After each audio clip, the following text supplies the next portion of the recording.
Grand National Series Budweiser 200. It is a beautiful, breezy day here in Dover, Delaware. Temperatures 80 degrees, clear skies, and the winds are gusting considerably here. The point standings here, the closest point battle in Busch Series history over 8 years. Chuck Bound a slim 20-point lead over Jimmy Hensley. Then Bobby Labonte, Kenny Wallace, and Tommy Ellis. Now in 4 of the past 6 years, the man who was leading the points at this time of the year has gone on to win the championship. That bodes well for Chuck Bound. 3 wins, 3 poles, and he has completed over 98% of the laps he has run. Hello everyone, I'm Jerry Punch along with our analyst Ned Jarrett, and we have a great deal of racing in store for you today. Now Ned, over the past couple of weeks, the Winston Cup drivers have taken advantage of their vast Speedway experience at Charlotte to qualify in the front few rows. But what a difference we have here today. Yes, it is quite a difference, Jerry. Last week it was a 1.5 mile track at the Charlotte Motor Speedway. This is a 1 mile track at Charlotte. Yes, Winston Cup drivers up front at the start and at the finish. But the Busch Grand National regulars have qualified up front here today. I think this track is more of an equalizer for them. It's closer to the 1/2 mile and lesser tracks that they run on a regular basis. So they're able to get their car set up a little better. And of course, it suits their driving style a little better too. But it does make for an interesting starting grid here today. And for more on that, let's go trackside and John Kernan. Very interesting indeed on the inside, Ned. As you see, we've got 3 relatively inexperienced drivers. Patty Moise, Jack Sprague, his first ever visit here to the Monster Mile, and of course Bobby Labonte sitting on the pole. Now on the other hand, on the outside we have the experienced drivers, and that experience could come into play under long green flag conditions, as they should be able to take better care of their tires. Now fuel, they should be able to push it and be able to go with only 1 fuel stop. But gentlemen, I believe that you'll see most everybody take advantage of caution situations to come in and take on fresh rubber.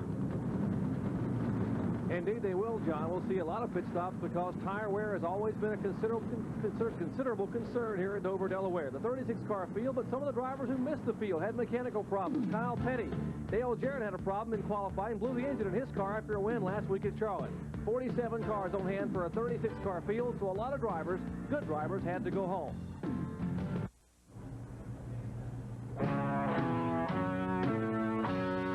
Back at the Monster Mile, very demanding 1 mile racetrack here at Dover, Delaware. The Dover Downs International Speedway, high bank facility, 24-degree banking, and it will be a demanding race today for the drivers here in Busch Series Racing. Taking a look at the Sears diehard starting grid, Bobby Labonte, his first ever pole position, will lead the charge here along with the veteran Tommy Ellis. Row 2, another rookie driver here on the circuit and the racetrack, Jack Sprague, along with the veteran Michael Waltrip. Back in row 3, Patty Moise, her second best qualifying effort ever in Busch Series Racing, along with Ronald Cooper. Then comes Elton Sawyer and the veteran Jimmy Hensley, who won just a few weeks ago up in Nazareth, Pennsylvania. Back to row 5. Harry Gant, who has led more laps here than any other driver, and the 5-time series champion, Jack Ingram. Row 6, Rick Mast, who won his first ever race here at this facility. Back in row 7, Morgan Shepherd and Steve Grissom. Row 8, Mark Martin and Dick Trickle. Back to row 9, Darrell Waltrip, along with Tom Peck. Row 10, 2-time late model sportsman champion, L.D. Ottinger, along with rookie driver Bobby Moon. Back in the 11th row, Tommy Houston, 2-time winner this year on the tour, along with Bobby Hamilton. Back to row 12, Ernie Irvin, a car we won't watch today, along with Jamie Obey, the 2-time Busch North Series champion. Back to row 13, Ron Lamell Jr., Rookie of the Year last year on the Busch North Tour, along with Kenny Wallace, the Rookie of the Year last year on the Busch South Tour. And row 14, Dave Resendez and Ken Bouchard. Back in row 15, Bobby Dotter and an impressive young driver, Jeff Burton. Row 16, rookie contender Ed Ferree and Robert Presley. Back in row 17, Dana Patton and Joe Nemechek. As you look at the rest of the starting field here, we'll take a look at Davey Johnson. Added did not make a qualifying effort. He's a rookie driver from nearby Imperial, Pennsylvania. He blew both motors trying to qualify, borrowed an engine from the Elton Sawyer team, and was able to start in the rear of the field. Take a look at this 1 mile facility here. 1 mile, Dover, Delaware. Banking 9 degrees on the front and rear straightaways, 24 degrees in the turn. The qualifying pole speed, 143.885 miles per hour. First ever pole for Bobby Labonte. And we're being joined in the booth this afternoon, a fellow who would normally be in the pits, but has been a little bit under the weather this morning, but will be with us here in the booth on headset, our analyst, Benny Parsons. Well, thank you very much, Jerry. I woke up this morning and thought I had the big one. Well, that was nice to have a doctor 2 doors down.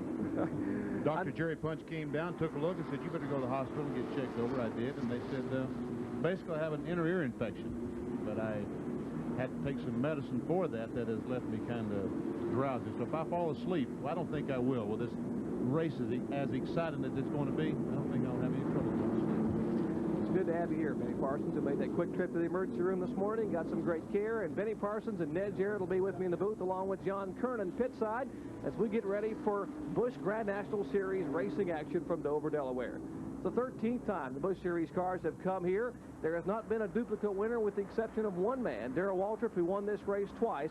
Everyone else has not won it but one time as they've come here. Pace car now pulling down a turn 4. We should be set for an exciting start. Remember what John Kernan said, a lot of inexperienced drivers on the inside row. They take the green flag from Bobby Scruggs. Harry Gant down on the inside, back in the pack there, trying to get a jump on the start, but I think it sort of backfired on him, Jerry.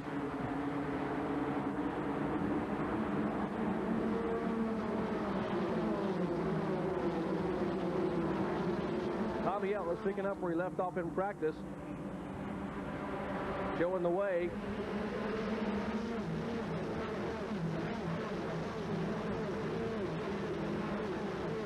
The two veterans able to get a jump on the pole sitter. Bobby Labonte back in third spot. Already Tommy Ellis, who started outside, and Michael Waltrip, who started fourth, is now running second. Now, Tommy Ellis had an awfully good run at Charlotte Motor Speedway last week. He was the highest finishing regular Busch Grand National driver. Finished in 5th place down there, led that race for quite a while. Felt that he had a good shot at winning it until he had a mechanical problem. The tail shaft on his transmission broke, losing some grease, and that slowed him a little bit. But he was anxious to get here to Dover and get that Goo Cluster Buick on the racetrack, and he's showing right now that he has a lot of speed. Jack Sprague driving the car number 34, a rookie driver, didn't get this right until the middle of March. Now makes a move inside of Ronald Cooper, and Rowe just about loses out of turn 4, but did a great job hanging on to that Buick. Folks, when the announcer's voice goes up like that, the driver was in serious trouble. He really was. I expect he had to hold his breath for a moment. Here's Patty Moise making a move as well down on the inside. She's driving the blue and but that's not orange. It's not really pink either. It's a bright color anyway. Car number 45. It's a Buick. That's the car owned by Mike Laughlin, the Buick for Patty Moise. Boy, look at her make a move down on the inside now. Off Sprague. Patty Moise coming off her best run ever in Busch Series competition at Charlotte Motor Speedway. Finished 13th on the lead lap. An impressive qualifying as they nearly come together out of turn 2. Moise trying to keep her Buick. A pair of Buicks. Now she slides beneath the rookie Jack Sprague. And there is Jimmy Hensley, the veteran driver, in the car number 25, the blue machine just to the right of your picture. Jimmy had a good seat for that little action that was going on there in front of him when Patty Moise was trying to make his pass, and Jimmy saw how she did it, so he said, let's see if I can do the same thing. You gotta wonder if Jack Sprague didn't heat those tires up a little bit. He nearly lost that car at a turn 4. Now his Buick, the 34 car, drifting up in the turns a little bit, not on the bottom of the track where it was the first few laps. The groove that Jack Sprague is running in the white 34 will probably be okay later on, but right now the groove on the bottom of the racetrack, and that's where the cars are making the most time. He's caught on the outside, unable to get back to the inside, so therefore the cars are going to be passing him by unless he can get back in line. Now this is a battle for 5th place between Jimmy Hensley and Jack Sprague. 4 cars out in front of them, of course, are Tommy Ellis, Michael Waltrip, Bobby Labonte, and Patty Moise. Hensley trying to put his Oldsmobile on the inside to move by the car of Jack Sprague. That's the Frank Cece racing car. John Young, who is the crew chief on that car, former crew chief for Alan Kowicki, back when Kowicki won rookie honors in Winston Cup racing. They certainly put a very strong mount together for the rookie driver, Sprague. He's doing a good job staying up there in that second groove. Now he might have went a little too high there, gave Hensley the opening that he was looking for, and now he makes the pass. And the man we talked about at the top of the show, the current point leader now, Chuck Bound, his car number 63. That's the Nescafe Coffee Pontiac, moves beneath Sprague to take over the 6th spot. And here's Rick Mast in the car number 22, moving down the back straightaway inside of Sprague. Jack needs to get on the inside because this freight train is never going to stop. Now he has moved back down on the inside, but as I was going to say, the freight train was never going to stop unless he got back in the groove.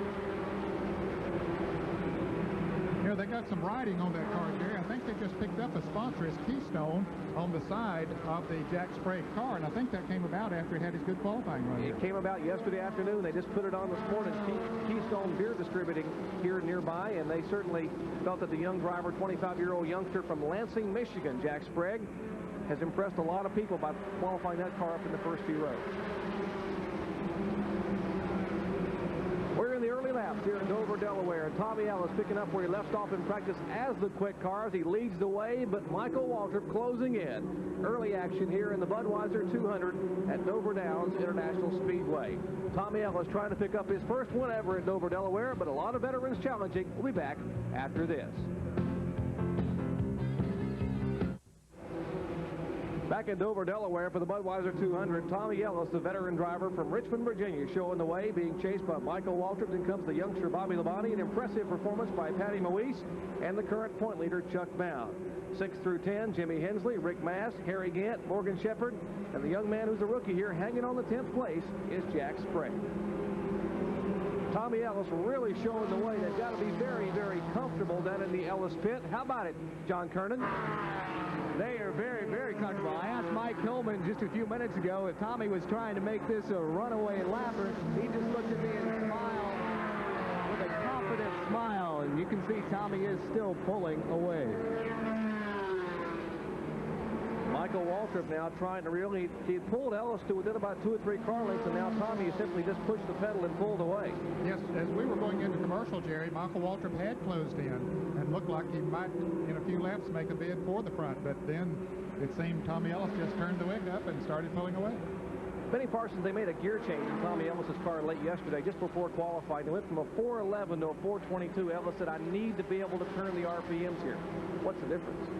Well, about 200 RPMs is all the difference we're talking about. But what he was wanting was more RPM in the middle of the corner. As we see Chuck Bound being passed on the outside, but he wants more RPMs in the middle of the corner. When he gets back on the throttle at this racetrack, you have to hit the brakes going in the corner, let off the gasoline, hit the brakes, and get back on the accelerator. When you do that, you want all the RPM or horsepower available to you. The more gear, the more RPM for horsepower. And it doesn't mean that they're necessarily pulling or turning more RPMs in the race, because their lap speeds are slower than when they qualified and even during practice runs. Right now they're turning about 25.90, where we saw that the pole speed was 25.02. That's the 7th and 8th place cars right there. Morgan Shepherd in the Texas Peaks car. That's a Chevrolet Lumina, and the Ford Thunderbird, car number 1, coming to you. That is the Mark Martin machine.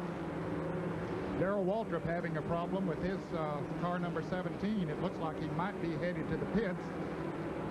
Darrell has been sort of backpedaling through the field, and indeed is coming into the pits. He's going behind the wall, Ned. That means he's out for the day. Eddie Jones and the crew now walking around the car. That's a brand new race car that Mike Laughlin had built for Darrell Waltrip, who's the only driver to win here twice at Dover, Delaware. Waltrip having won Busch Series competition here at Dover years ago, back in the early days of the tour. Waltrip picking up wins back in '85 and '86. Here's a battle for second place. Bobby Labonte has caught up to Michael Waltrip. He had dropped back more than a second behind Michael Waltrip. That is for second position. You can see Tommy Ellis on the left of your screen out front. But now, young Bobby Labonte in the Penrose Sausage Oldsmobile making a bid on Michael Waltrip. John Kernan talked about the rookie contenders. The pole sitter, Bobby Labonte, there in third spot. But again, his first race here at Dover. We didn't expect him just to go out and run off and hide. As a matter of fact, to be where he is, I am fairly impressed with his performance so far. He has impressed people all year long. And the first person to him yesterday after he qualified and set the pole time here was older brother Terry Labonte. He came up and shook his hand and said, I'm buying dinner tonight, little brother. Bobby Labonte, remember last time we saw him run so well at Darlington on our ESPN coverage, he finished second down there in this same race car. There goes Jimmy Hensley by the Chuck Bound automobile, and Bound, the point leader, seems to be a little bit off the pace. Looks like the car may be backing up just a little bit. Yeah, he has moved to the inside and let several cars pass him on the outside. That car is definitely not up to full speed.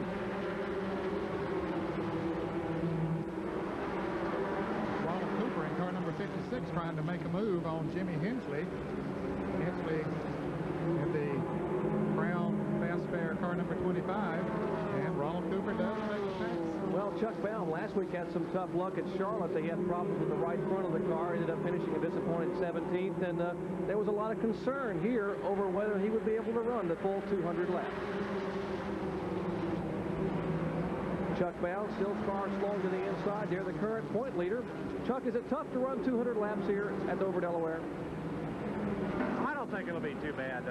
You know, I like them tough. I like them hot. So I'll have a water jug in there. I don't think I have any trouble. I'm more worried about the tires than I am about me.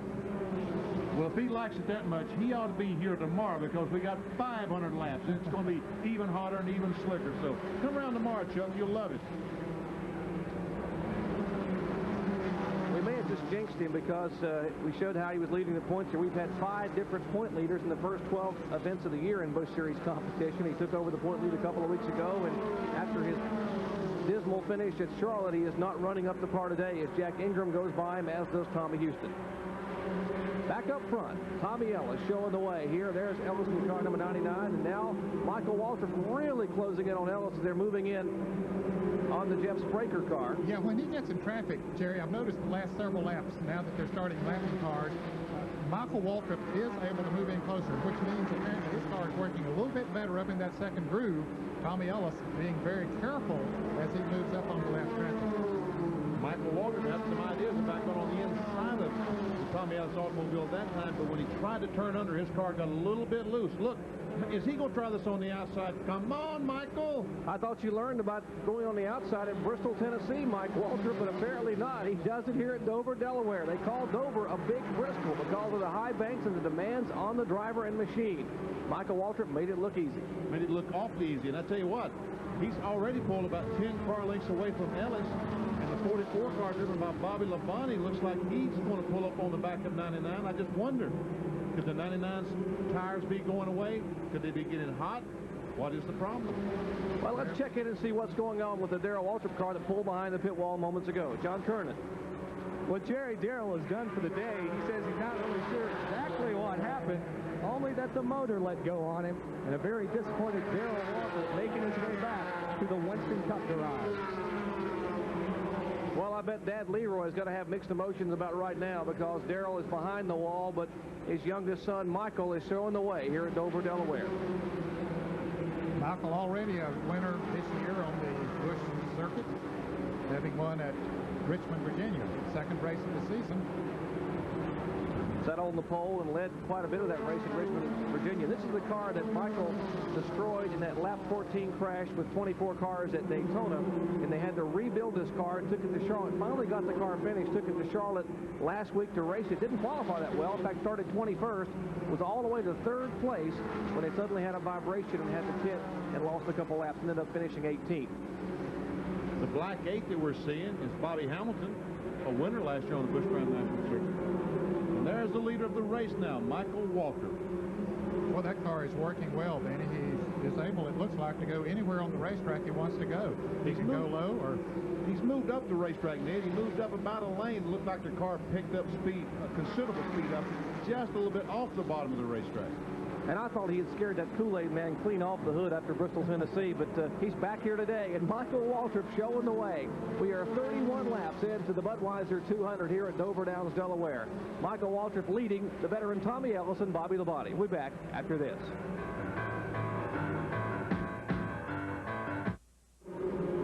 Back at Dover, Delaware, 27-year-old Michael Waltrip showing the way with the Kool-Aid Country Time Pontiac here in Budweiser Racing, the Budweiser 200 Busch Grand National Series. Michael Waltrip having qualified that car in 4th spot. They were chasing for a while the car number 99 of Tommy Ellis. And there's the Ellis machine as he's now being reeled in by Bobby Labonte. Only about 4 car lengths. Labonte is the car number 44. And there you see him coming out of turn 2. Average speed thus far 138.996 miles per hour. Race record 118.285. That record was set, by the way, by Michael Waltrip when he won here back a couple of years ago in September of '88. Let's check in the pits with John Kernan. Well, the reason Tommy Ellis is slowed a little bit on the track, Mike Hillman says Tommy radioed in and is complaining that the car is just a bit loose. So they're biding their time right now, waiting for a caution flag so they can come in and put on a couple of fresh tires. Chuck Bound, the points leader of the Busch Grand National Tour, is also slowing down. He is called in and said that he has broken the right rear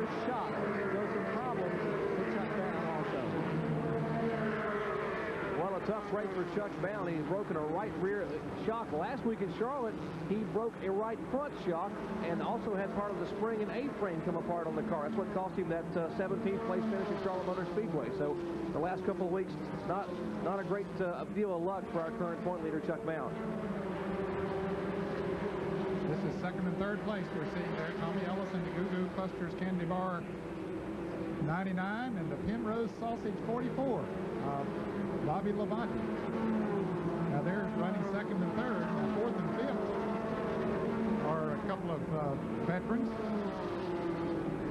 Harry Gant has moved into fourth and Mark Martin into fifth. And here we see them on the screen. Mark Martin started in 15th place, Jerry, and now has moved up to fifth. Harry Gant in that Buick Regal. That's a brand new body. It's a car they actually ran last year as an old Buick LeSabre, and they've been working to rebuild that body, put a brand new Buick Regal body on that Stoll car for the Ed Whitaker team. And there's the Bill Davis owned car number 1 of Mark Martin. And the only Ford in the field. Look how he's still standing right on the bottom of the speedway. All the other cars, even the leader, Michael Waltrip, has moved up to the second lane. And look at Michael Waltrip in heavy traffic. Our leader right behind Dave Resendiz, Kenny Wallace. He has just passed the Davy Johnson automobile. Ooh, look at him bobble, and Davy Johnson going back.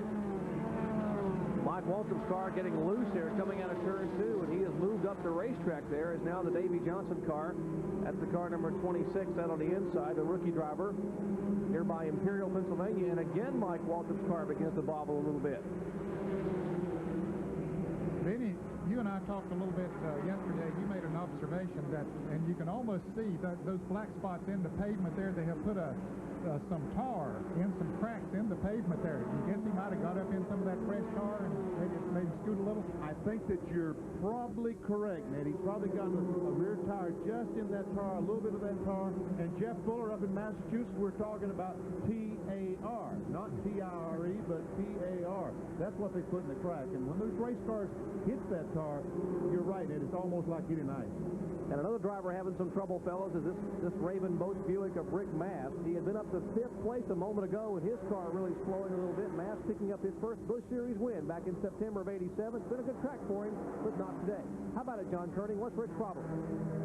Well, they blew an engine early today and put in another one, Jerry. And right now, Rick says he believes he has lost a cylinder. So he's definitely slowing down and very disappointed because he was expecting another good run here at the Monster Mile. Tough break for Rick Mast, Glenn Doyle, and the Raven Boats people. There's Michael Waltrip now, still trying to work by the Dave Resendiz car. They go by the Bobby Dotter machine, the 08 machine. There's the car number 39 of Kenny Wallace. Heavy traffic there for Michael Waltrip. You know, Dave Resendiz might have learned something when Waltrip passed him there a little early, and then Waltrip slid high. Resendiz got back around him. He might have seen the groove that Michael Waltrip was running and said, hey, maybe I can go a little bit faster if I move up there and stay in the lead lap. Tommy Ellis has gained on Michael Waltrip. He's going up a little bit higher than he was just a little bit ago. He has gained on Michael Waltrip. It may be because Waltrip is caught in the traffic and behind Resendiz and not able to get by him. Well, he has pulled away from Bobby Labonte back there. Labonte was right on him a little bit ago, Benny, so it looks like maybe Ellis has picked up a little speed, and it could be that he's learned that his car will work a little better. They said it was loose, and most of the time if you're running on the bottom of the racetrack, a loose car is a little tougher to handle down there, so it might be that he's just finding the second groove is better for him.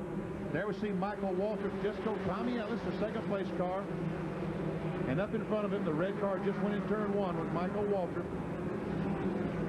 There comes Harry Gant. Harry Gant and Mark Martin are gaining on the leaders.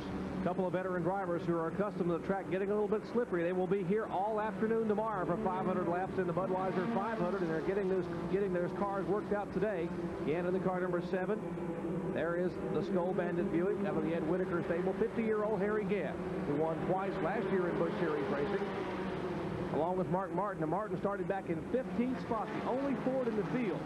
Bill Davis being loyal to Ford for many, many years, although they have not been able really to get those V6s up to horsepower. Now Gant moves to the inside. Goes by the Bobby Dotter car. And the yellow flag is out. There's trouble, I believe, over in turn 2. Morgan Shepherd, heavy contact to the outside retaining wall on that Texas Pete car. Look at that heavy damage in the rear of that car. Morgan had moved up to 6th position. He was not far behind Harry Gant and Mark Martin, the battle that we were watching there. But, boy, that Texas Pete Chevrolet is really crumpled up. There's a shot of Morgan Shepherd, who, of course, will be in that Motorcraft car tomorrow for Bud Morris, currently second in the Winston Cup points as Bobby Scruggs waves the yellow flag. Morgan heavy contact with his Chevrolet Lumina out of turn 2. Safety crews are there. Morgan apparently the car backing into the wall. Let's take a look and see if we can see exactly what happened. You can see he's already into the wall. Heavy damage on the back of the Texas Pete Chevrolet, co-sponsored by Tyson. And you see him come to rest down on the inside of the track. Pit stop should be the order of the day here. It'll be the first time for these drivers to be able to get on the pit road, and some of the drivers who wanted to make those adjustments will have a chance to do so right now. As Tommy Ellis, we would expect to see Tommy Ellis and some of the others come in and make their pit stops. John Kernan mentioned they could make it on one fuel stop. They actually could run about 110 to 12 laps on fuel, but fuel really isn't the question here, as they are still picking up the parts and pieces of the Chevrolet. That's the Mike Swaim-owned car that Morgan Shepherd was driving. Now, Morgan is signed to drive that car for 16 Busch Series events. This will be his third start in the car. Ran real well, finished 4th up at Nazareth, Pennsylvania in his first outing in this machine. Did not run nearly as well at Charlotte. And now pit stops as the field single file down pit road for their first caution flag pit stop of the day. Let's check in the Michael Walter pit. Let's check in the pits with John Kernan. We're waiting on Michael Waltrip. He looked like the crew was out ready for him to come down, but he didn't make the hard left-hand turn to the pit. Tommy Ellis, though, is in. Remember, that car was just a little bit loose, and so they'll put on some new rubber, 2 new tires, and Tommy is now out and away, but we're still waiting for Michael Waltrip. The crew doesn't feel like they're expecting him to come in right now. John, if they didn't come in that first time around, I think their plans are to stay out there and only make one pit stop during the race. They want to get a little bit closer to that halfway point before they do that. A couple of cars getting caught behind others in the pits, very congested on pit road. Michael Waltrip electing to stay out. Tommy Ellis getting 2 tires, which is the rule here in Busch Series racing. Under caution for the first time today. Stay tuned. We'll be back.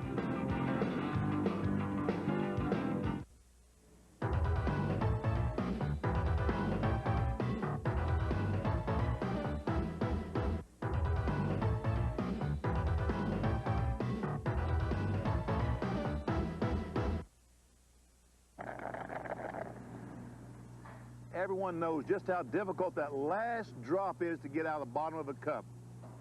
Same thing holds true getting that last drop of fuel out of a gas tank at Dover. Pretend this is a full fuel tank. You see what happens when you set it in the bank at Dover? All the fuel runs to the left side of the gas tank. That's why the teams have to use a fuel pickup something like this. When the car goes in the corner, all the fuel runs to the right side, goes in this box.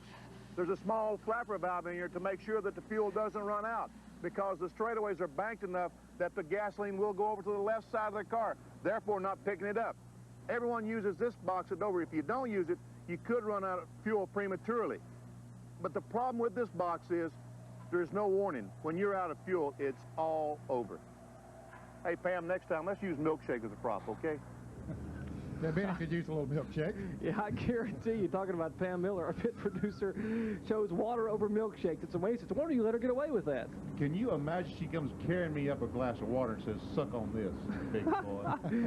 Oh, well, one guy who may be sucking some gas late in the afternoon is Michael Walter, who didn't pit. Let's find out why from John Kernan.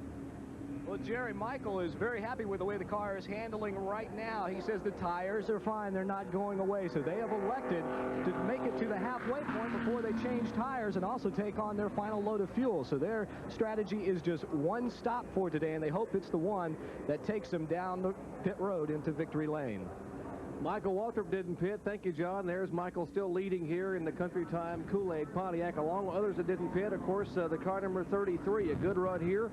That, of course, the efforts for Dick Trickle and Jeff Burton, the young rookie driver. Those are the front 3 cars. And you see the Morgan Shepherd Texas Pete Chevrolet being pulled back behind the wall. We're early on here at Dover, Delaware in the Budweiser 200. Stay tuned. We'll be back. Back in Dover, Delaware for the Budweiser 200, 56 of 200 laps complete. Michael Waltrip showing the way. He did not pit, neither did Dick Trickle or Jeff Burton. Tommy Ellis did come in for 2 tires, as did Harry Gant, who is running in 5th. 6 through 10, Bobby Labonte, Martin, good run for that car. The 4, Jack Sprague, Ernie Irvin making his way to 9th spot, and Ronald Cooper is 10th. Safety car still has the field in tow. And there's Bobby Scruggs holding the 1 finger up. Now, when he holds the finger up, it indicates that it's a double file restart. The finger down means a single file restart, meaning that they have not begun to lap the cars. Car number 33 being driven today by Dick Trickle. That car is owned by John Farrow, who has a truck stop up in Shippensburg, Pennsylvania. But the story there is a sponsor on the car. On the hood of that car, it says Chicken Lounge, Allentown, Pennsylvania. That's owned by Glenn Miller, not the orchestra leader, but the fellow who owns the Chicken Lounge up there. And they are big ESPN fans, and the people have piled into the Chicken Lounge today. Reserved seats were being sold to watch the big screen television telecast of the Budweiser 200. And they have their car in 2nd spot right now as the fast cars move to the inside. Dick Trickle has an Oldsmobile. Car number 33 in 2nd behind Michael Waltrip, who's wiggling back and forth along with Dave Resendez, the lap car on the outside, as we get set to go to green. The Kenny Wallace car, number 36, on the outside of Trickle. He just went a lap down before the caution came out. We're showing, I think, 20 cars in the lead laps and green flag ways.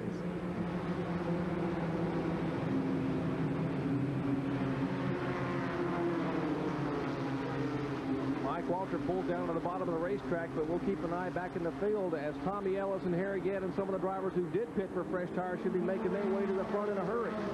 And the new tires should help them some, Jerry. We'll see as they get sort of strung out here. Bobby Moon in the car number 85. That's Jeff Burton, the car number 12. He's running in 3rd place. And Tommy Ellis now on the inside. That's the black car coming at you with the big goo-goo clusters on the hood. That's the Buick. He's running 4th. Harry Gant in their car number 7, the green car, running in 5th place. Jeff Burton, car number 12. That's the new Armour-sponsored car, the Sam Ard-owned machine. Ard, the 2-time former Busch Series champion. And Ellis really coming in now on the youngster, Jeff Burton.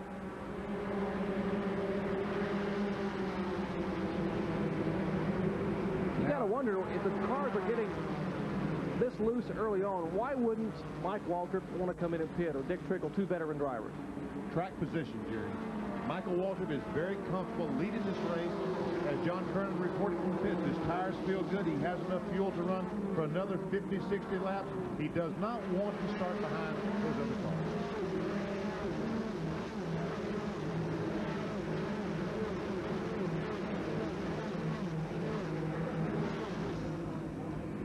Michael Waltrip has pulled away, and Dick Trickle is trying to hold on. There's the car number 30 of Waltrip. Trickle about 6 or 7, making about 10 car lengths back now. But Tommy Ellis, let's take the interval between Michael Waltrip and the Tommy Ellis car. 1.8 seconds. There's Ellis's car, just behind the lap car of Dave Resendez. Let's see what the fresh tires are doing for Tommy Ellis. He's having a little trouble now with some of the lap cars, so Ellis wants to keep that car on the bottom of the racetrack, but Resendez has that groove covered. That's the problem that Tommy is going to have. That's exactly why Michael Waltrip wanted to stay out. Exactly. Because look at all the trouble that Tommy Ellis is having getting by Resendez.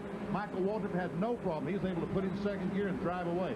And you can use those new tires up in a hurry, too, trying to get around someone. However, now Tommy has moved around, and it opened the door for Harry Gant in the Buick number 7, the Skoll Buick, to move around with Dave Resendez as well. Now with clear traffic, we'll probably be able to get an interval that we can be able to use, and we'll see if Tommy Ellis, with those new tires, is gaining on Michael Waltrip. It probably widened a little bit since the last lap when we clocked them. It was 2.2 seconds. Now it's 2.3, and Ed, you're indeed correct. Now Tommy Ellis has some clear racetrack to try to get that Buick back toward the front. There comes Waltrip, Trickle, then Tommy Ellis and Harry Gant. And I'll bet that Tommy Ellis will close in a little bit this lap. We'll see. Mike Waltrip hugging that bottom groove, Ned, and Trickle has the left tires on that white line. We'll check the interval one more time. Waltrip and Ellis. 2 seconds to Steve DeRighty. 3/10 of a second that time by. Now you can see it on the racetrack that he has just closed it up a little bit. But he's going to have to drive awfully hard to get up there where Michael Waltrip is, and by the time he gets there, he might have used the newness off of those tires. Exactly, Ned. That's exactly right. And he's going to have trouble getting by Dick Trickle in this white 33 car. I mean, Trickle's not just going to let Tommy Ellis and Harry Gant drive by. They're going to have to work to get by. Yeah, 1.8, so he's gained 2 tenths of another second. But Michael Walker just sitting up there feeling good. It was good strategy on Michael and his crew's part. Ronnie Silver, the veteran crew chief for Michael Walker, calling the shots there in the pits. Take a look back here this battle. Car number 12, Jeff Burton. And that is the Bobby Labonte, car number 44. And the one, of course, is Mark Martin, 5th, 6th, and 7th place.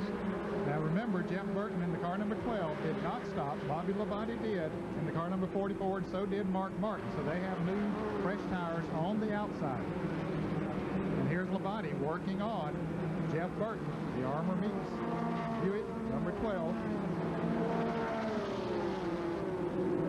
We'll update you on Morgan Shepherd that he did climb out of that car. A lot of the people watching back in North Carolina who are big Morgan Shepherd fans, he is okay, we are told. That release from the NASCAR officials, and that's good news. Morgan did hit that wall a ton up in turn 2 in the Texas Pete Chevrolet. Yeah, I don't think Sonja's here today, so she's watching back in Conover, North Carolina, she and their daughter Shanda. So Sonja Morgan is okay, according to the NASCAR officials.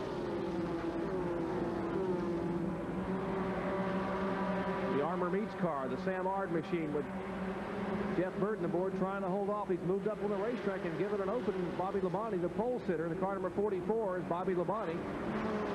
And Labonte just can't quite. Yes, he does on the inside now in turns 1 and 2. They're door to door. But Burton has a little momentum on the high groove. He's able to get a little bit more power up there because, again, the car turns a few more RPMs on as we move higher on the racetrack. But now Tommy Ellis has caught the Dick Trickle machine, and Ellis will begin to try to make his move. Trickle did not win 1,100 short track races by moving over and waving people by, and he has not done that for Tommy Ellis. Ellis will have to work to get by this veteran driver. Yeah, he thought he had a chance coming off of turn 2, but it didn't quite work. Trickle's car stand down pretty good to have tires that have already run 70 laps on them. Dick Trickle drove a Busch Series race last week at Charlotte, looked to have the strongest car in the field and possibly did have the strongest car in the field, but on the last lap, Dale Jarrett made the move inside of Trickle to take the win by a scant 3 feet at the finish line. Trickle now driving the John Farrow Oldsmobile here for the first time this year. There's a look at Dick Trickle, the 48-year-old veteran, and Tommy Ellis, former Busch Series national champion here in 1988. Well, I'll tell you, you got 3 of the greatest short track drivers in the country running together there. Dick Trickle, Tommy Ellis, and Harry Gant. I say short track, those fellows could ride on any racetrack. We're in a 1-mile speedway, the Dover International Speedway, and they're doing a pretty good job. I think Tommy Ellis had better make up his mind. If he's Trickle almost loses the car, gets it sideways, gives Ellis the advantage he needs, pulls alongside. A little tire smoke out of the Oldsmobile for Dick Trickle, and that may mean the tires are giving up. Tommy Ellis makes the move on the inside. Tommy Ellis, is this track the monster mile everyone thinks it is? I mean, this track awfully tough to a lot of drivers. Is it really the monster here that everyone says it could be? Well, you know, I can only speak for myself. This is my favorite speedway. I'd rather come here than any other speedway we go to. It's been good to me. I adapted real well to this racetrack the first time I ever raced a Busch car. Yeah, I ran it second or third, I can't remember, but I like it. And to me, even 500 miles in a Winston Cup car, I'm just suited to me on my style of driving because it doesn't wear me out. You know, he just mentioned he finished second or third. He didn't remember which. Folks, that tells you what it is to win, how important it is to win. They say nobody ever remembers who runs second. The fellow who runs second don't remember who runs second. Yeah, he didn't know if he ran second or third. If he won it, he would have known. He would have remembered. Yep. And Tommy Ellis, just for the record, has finished second here twice in Busch Series competition. And he's running second right now. Michael Waltrip still out in front of him. Maybe we can get the clock going here in a little bit and see after that battle with Dick Trickle, did he lose to Michael Waltrip, or where does he stand? Well, Dick Trickle's car beginning to fade a little bit. You got to wonder if his tires are going away. Showing the car still bobbling a little bit in the corner. How about it, John Kernan? What's the deal with Dick Trickle's car? Well, Jerry, the concern with Dick Trickle's fit is that his tires are beginning to go away. They're asking to nurse it around and try and make it to the halfway point because they don't want to do this race with only one stop.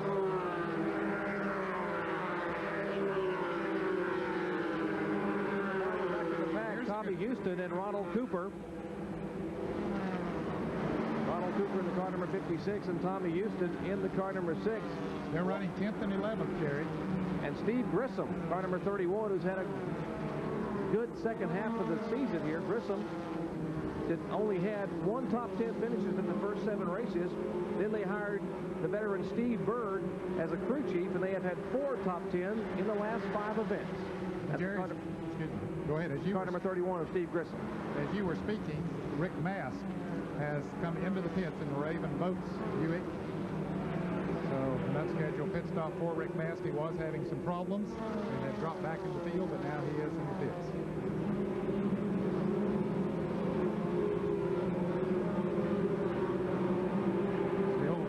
And here he is, still in the pits. And let's go down to the pits and John Kernan.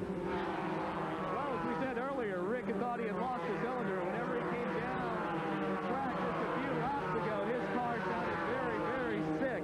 Sounded like it was only running on about 5 cylinders, so he's in the pit now.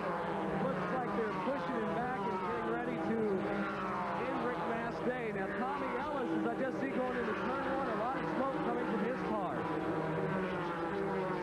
Tommy Ellis having a problem. You can see the smoke boiling from the Goo Goo Buick. A lot of trouble for Tommy Ellis. Tough break for the 42-year-old driver from Richmond, Virginia. The Hutter racing engine having its trouble there, and the car had really been making its move. Tough break for Tommy Ellis. You know, who knows what, with all that blue smoke coming out, there is some speculation from some of our spotters that he might have burned a piston. It's unusual that the car would run this far and have a piston problem, but he might have been turning it a little bit too much and trying to catch that 30 car. He just might have burned a piston. John Kernan, what do you think? Well, Tommy has said on the radio he feels that they had leaned the carburetor out too much, and he has indeed burned the piston. And he's now coming down and pulling into the garage area, so a tough break for Tommy Ellis in the outside pole sitter. Tommy Ellis, who was 5th overall in the Busch Series point standings, will lose some valuable ground today to current point leader Chuck Bout.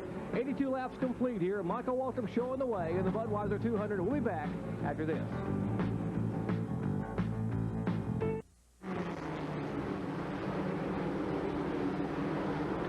Back at Dover, Delaware here, we are lap 85 of the 200 laps which comprise the Budweiser 200. Michael Waltrip showing the way in his Pontiac. Michael Waltrip, currently our leader. Harry Gant runs in 2nd place. For the man that they was going to chase all day, they thought who may have the strongest car, is now behind the wall, standing with our John Kernan. Tommy, a very disappointing end to a day. I know you're expecting a strong run here. You like to run here. What happened? Well, it's Goo Goo plus the Buick was really running good. We burned the piston. I guess this is the end of our season now. There's no way we can win the points now. I'm really depressed and dejected for the whole team and Standard Candy Company and everybody that works for them. I'm sorry I let you down. We tried, and we just come up short. A very dejected Tommy Ellis calling it a day.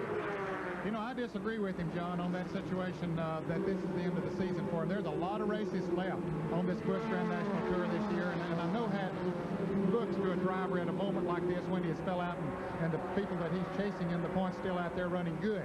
But there are a lot of races left, and you can bet your bottom dollar that Tommy Ellis and his crew are not going to give up.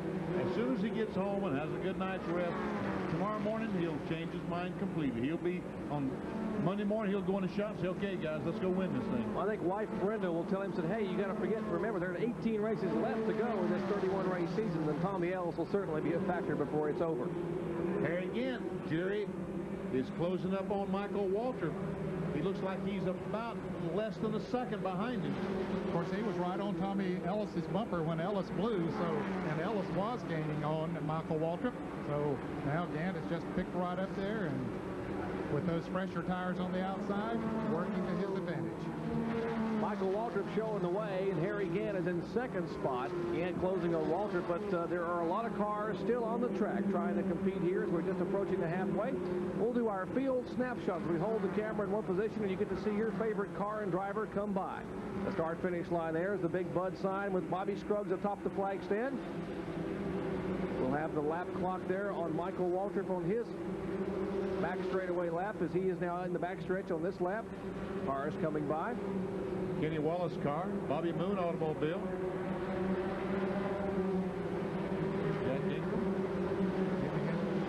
And there's the Michael Waltrip car coming by back to turn 1. Again, it's close to about 8 or 9 car lengths, and they're going to be moving in on heavy traffic.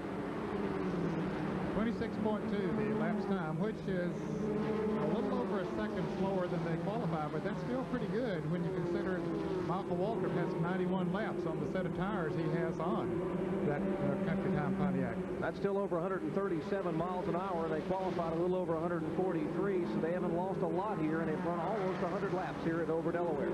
He's in heavy traffic right now. Patty Moise, who started in the 5th position, the last car on the lead lap, she's running in the 18th position, about to go a lap down. Cars out of the race. Darrell Waltrip having a mechanical problem. Morgan Shepherd, who hit the wall a ton in turn 2. And Tommy Ellis, we just heard from moments ago, who burned a piston in the Goo Goo Cluster Buick. Along with Rick Mast, who had dropped the cylinder early in the Raven Bosch Buick and has now retired that car from the field. Michael Waltrip showing the way here in Dover, Delaware. But it's going to get interesting very, very quickly as Harry Gant is closing in a hurry. Stay tuned. We'll be back. Back at Dover Downs International Speedway, the Monster Mile hosting Busch Series competition today as we approach the halfway point, and Michael Waltrip is leading, but he is yet to make his scheduled pit stop. And Harry Gant in the car number 7 there runs in second spot. They have been working pretty heavy lap traffic, and Ned, just moments ago, it looked like Harry Gant had slowed a little bit. Well, it looked like he did for just a moment, Jerry, but then he picked back up when they came into that heavy traffic. He might have just paused there for a moment to analyze that traffic ahead and see which way he was going to go. That may have been because it was pretty heavy, and he felt like that Michael Waltrip was going to take that Kool-Aid man in there kind of reckless, and he didn't want to be a part of it. But Michael did a good job, got through the traffic. Well, they're coming up for the halfway mark. 100 laps down and 100 to go. Now, there has been a history, as you saw Benny Parsons tell you earlier in our track fact, about people running out of fuel here at Dover, Delaware. A couple of years ago, Brad Teague seemed to have this race won, and with a few laps to go, the car coughed, sputtered in turn 3, and coasted down pit road. Harry Gant in the past has run out of fuel here, and Michael Waltrip has now run 100 laps here on a tank of fuel. Here's Ernie Irvin in the You Can Rent Oldsmobile. He is currently running in the 6th position, so he has moved up through the field quite well. That car is owned by Charlie Henderson. That's the car that Rick Wilson drove to a victory here in this race a year ago. Brad Teague drove the car earlier in the year at Daytona. Ernie Irvin qualifying that car back in the pack. 23rd position he started, Jerry, so he has moved up to 6th. Ronald Cooper now beginning to move in somewhat on Ernie Irvin. Cooper now driving the Buick. Remember, we told you earlier in the year he began with the Ford Thunderbird. This is the same T-Bird that he actually wrecked at Rockingham on ESPN. They took the sheet metal off, put Buick Regal on it, and now he is closing in, as is Tommy Houston.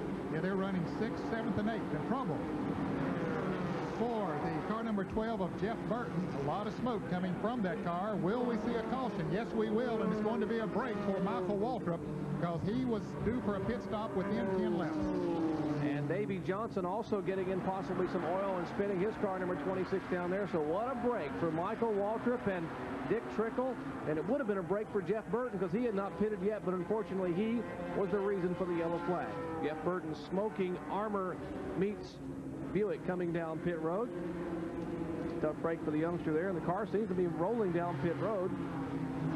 Jeff was in 11th in the Busch Grand National point standings going into this race.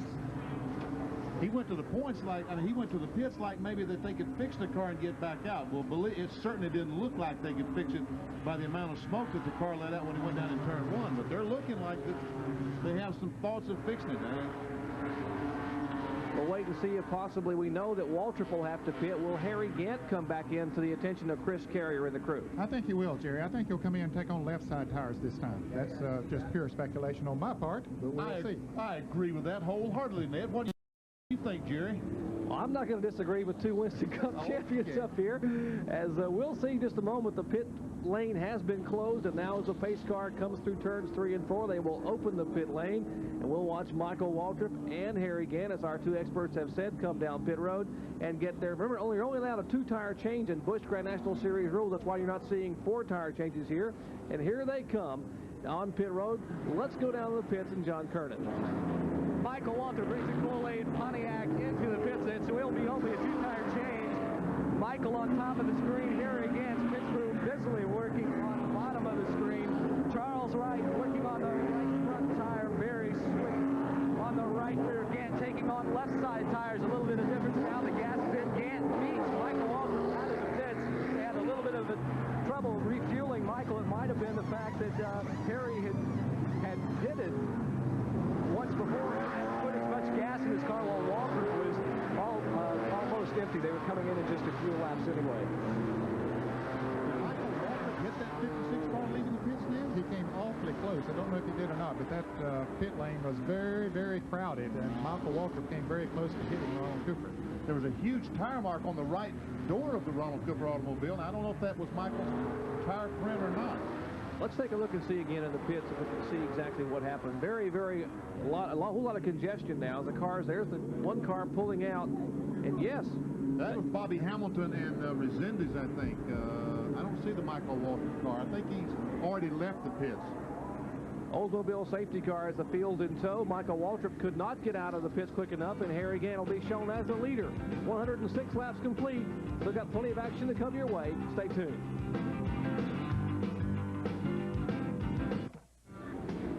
Dover, Delaware under caution here for trouble with the Jeff Burton car.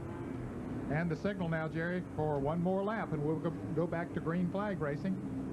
Take a look at the top 10 here, Ned and Benny, as we stand. Harry Gant now, by virtue of that quick pit stop, is shown as the leader. Mark Martin, who also pitted for left side tires, is second. Bobby Labonte. Michael Waltrip, who came in as a leader and came out in fourth spot.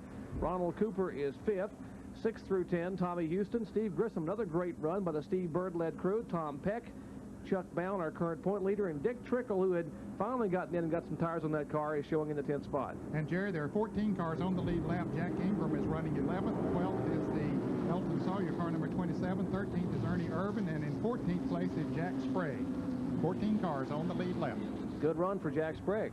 John Kernan checked with the Michael Waltrip crew. I speculated he might have made contact with Ronald Cooper during that pit stop, but they said they did not believe that he did. He certainly hadn't said anything about it on the radio.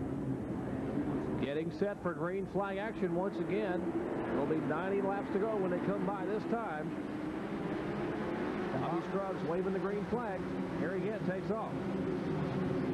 He did get off to a good start. Now, Michael Waltrip has on fresh right side tires, although he is in fourth place. Harry Gant has on fresh left side tires. We'll see which works the best. Michael Waltrip wasting no time trying to get to the outside and move around Bobby Labonte. Moving in on the LD Ottinger car. That's for position. That's third spot. The 44, the red 44.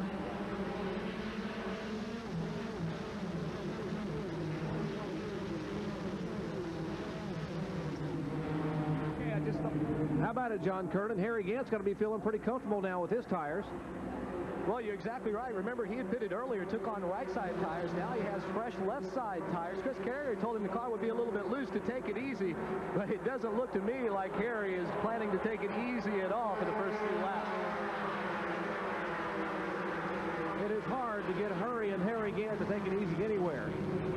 You know, he said that the car's going to be a little bit loose. People say, well, why would it be loose when you change left sides? Because they may be new tires, and they would be smaller than the ones that they just took off. So therefore, the stagger would open up. As he runs the car, they will grow, they'll get larger, and the stagger will close back up and make the car tighter. I'd say he is making every effort to get those tires to grow right now. He is burning it up down on the bottom of the racetrack trying to pull away, and he is pulled away by some 7 car lengths over Mark Martin. The battle there between Martin and young Bobby Labonte for second spot. Michael Waltrip took about 3 car lengths back watching those twosome, and now Labonte will try to make a move to the inside. Martin's car going up the racetrack just a little bit. Labonte sticking down on the bottom of the racetrack, and it gives the opening that Labonte needed. Mark Martin told me last night he did not have a lot of horsepower. They felt that they were down about 60 horsepower to the Buick's V6 and the only Ford in the field, so he could just run this car wide open around the racetrack, but it's not quite enough when they come off the corner. Boy, I'll tell you, there's no lack of horsepower in that car number 30. Michael Waltrip already moving back into second place. Harry Gant right now, Jerry, is turning laps at around 25.70. When we had the lap speed speed of Michael Waltrip earlier on the screen. It was 26.2, so they're running about a half a second faster, and that is as a result of newer tires. That's almost 140 miles an hour per Gant, but as you said, there is Harry Gant coming out of turn 2. Mike Waltrip, who has that Mike Fryer engine on board, his Kool-Aid Country Time Pontiac, now trying to run him down.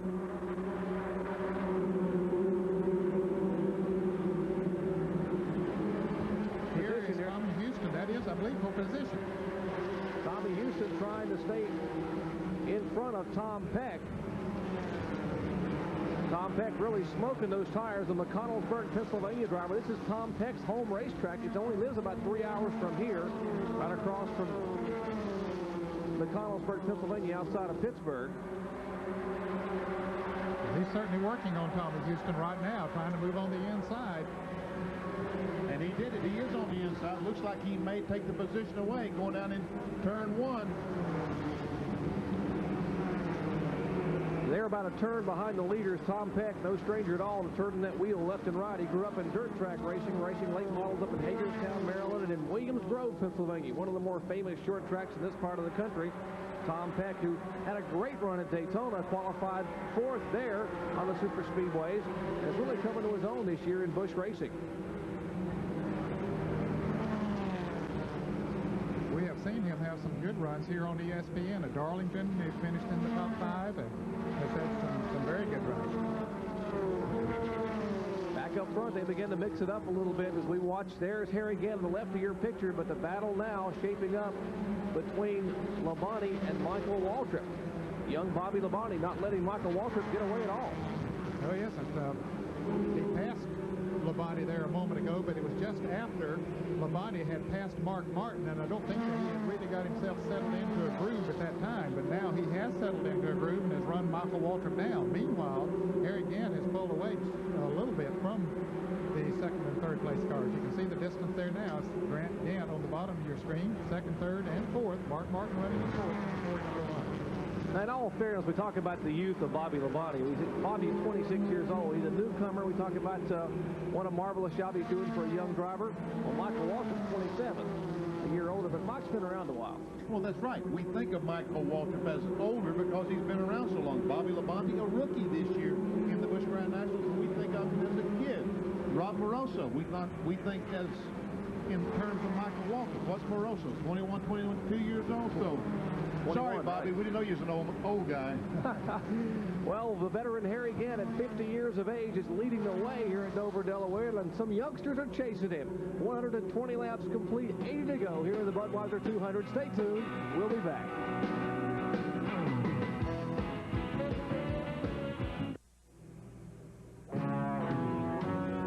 We're back at the Monster Mile as our little monster pulls by and lets you know we are here nowhere else but Dover, Delaware. 24-degree bankings, one of the most demanding 1-mile tracks in America.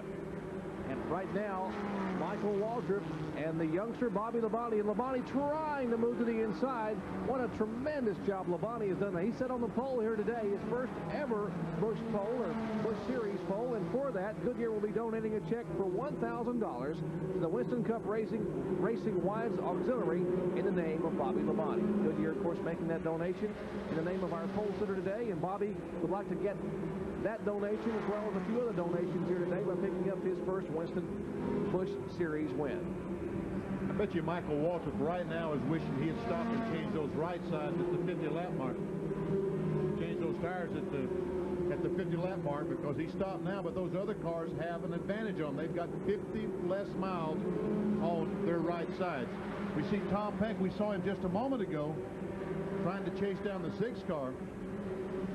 He's a 7th place car now. Watch him in the turns here. I think he went in there and really had to hit his brakes, and it got him all out of shape as he came off of turn 2. He probably got on the gas a little bit too quick again. Boy, I tell you what, he did a great job. Say, look, Labonte's on the inside of Michael Waltrip. He might have him coming off turn 4. Pontiac of Michael Waltrip, Oldsmobile, car number 44. That's Labonte. The Ford about 3 car lengths back is Mark Martin. Come on, Labonte, now I'm getting too excited. Ooh, Michael slipped badly off that corner over there. Made it easy for both of those drivers to move right around on the inside. Now, Ned, you talked about that car on the racetrack. That's what that was just a moment ago. Michael Waltrip caught just a a spot of that tar over there, and the car jumped sideways on it. So now Bobby Labonte moves into second, Mark Martin to third, Michael Waltrip drops back to fourth. And Benny, I think you're right. I think he wishes that he had those fresh left side tires on. Had he taken on right sides when Gant and the others did early in the race, Bobby Labonte and Mark Martin both took on right side tires at about, what, the 50 or 60 lap mark. And now they have on fresh left side tires. Gant pulling away. So worn tires plaguing Michael Waltrip right now. He has now dropped back to the fourth spot. And we'll see if 26-year-old Bobby Labonte can reel in that man, Harry Gant, as they come out of turn two. Gant just about a straightaway separation now as he is pulled away. Back in the pack, a couple of cars racing back for the sixth spot. That would be Ronald Cooper. There's the Tom Peck car, number 96. The car that had been slipping and sliding. Peck is currently being shown in the 8th position. Just in front of him, the car number 63, there is Chuck Bound, the Nescafe Coffee's Pontiac, the Hubert and Jeff Hensley maintained machine. He is being shown in the 7th spot. He is trying to reel in Ronald Cooper, the car number 56 of Cooper. Chuck Bound, of course, our current point leader in Busch Series competition, holds a 20-point bulge over Jimmy Hensley.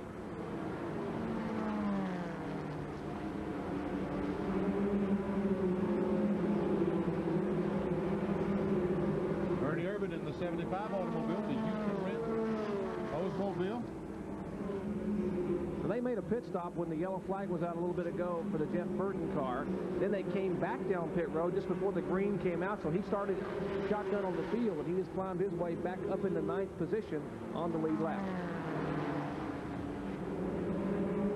They have taken the Bobby Hamilton car behind the pit wall for the fans in Nashville, Tennessee. Bobby Hamilton is out of the race.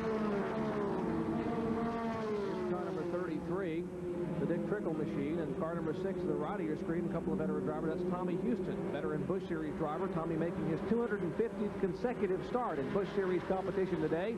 He has not missed a single race in this, the 9th year of the Busch Series Tour.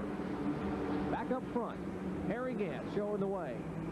Hurry and Harry from Taylorsville, North Carolina. When Harry Gant first made his name in Winston Cup racing, it came at this racetrack driving for Jack Beebe. Everyone remembers that Harry Gant line back years ago. He ran right up on the wall. I remember it well. He took that 47 car up where nobody had been before, and what, he finished second that day, didn't he? I think he did. Yep. Well, he finished second every race about that year. He finished, I think he finished second 7 or 9 times, something like that, before he ever won a race. Let's check in the pits with John Kernan. John? Well, the reason Mark Martin is beginning to fall back, like Rick Mast earlier and some others, he has lost a cylinder. He just buzzed by. He's only running on 5, so a tough break for Mark Martin. Well, when you're already under horsepower to the other cars in the field and then lose the cylinder, it really does put you at a disadvantage. One thing about it, though, that car has always handled well. You can see it goes through the corners real well, and that'll allow him to still maintain a reasonable speed. Bill Davis is trying to be as loyal as he can to Ford. That car is sponsored by the Carolina Ford dealers. He told me, said, I would like to run my Ford, and I'm the only Ford out here right now for the Series Championship in 1991, and he's looking possibly to get a sponsor, and I'm sure that if they could find a good effort, he would like to, because the Ford has never won the Busch Series Championship. In fact, it was right here that a Ford won its first ever Busch Series race with Mark Martin aboard back a couple of years ago. Of course, he'd have to get another driver, too, because Mark Martin would not be able to run all of the Busch races. Here's a race he would not be able to run all the Busch races and the Winston Cup Series, too. That's a race from 5th spot. Bound trying to get by the 56 car driven by Ronald Cooper. That's the 63 car on the inside, Chuck Bound. The 96, Tom Peck. 75 car, Ernie Irvin. And there, Joe Nemechek blows her. Looks like he has an engine problem. Going in turn 1, and the caution flag is out once again. Tough break for Joe Nemechek, the rookie driver from Lakeland, Florida. That's the car prepared by Donnie Allison. There's Joe Nemechek, the rookie driver. Donnie Allison, the crew chief on that car, as he erupts an engine here. 139 laps complete. It's getting exciting at Dover, Delaware. Don't go away. We'll be back after this.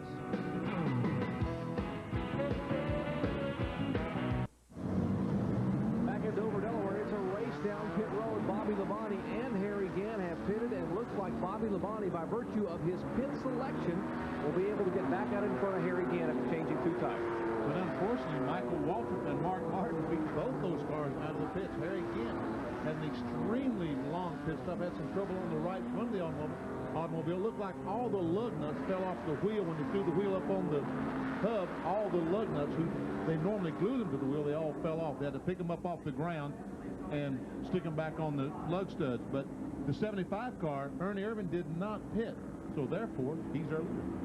Well, a good run for Ernie Irvan, having qualified in 23rd spot. The Charlie Henderson-owned Oldsmobile, the You Can Rent Olds, and Ernie Irvan is our leader here at Dover, Delaware.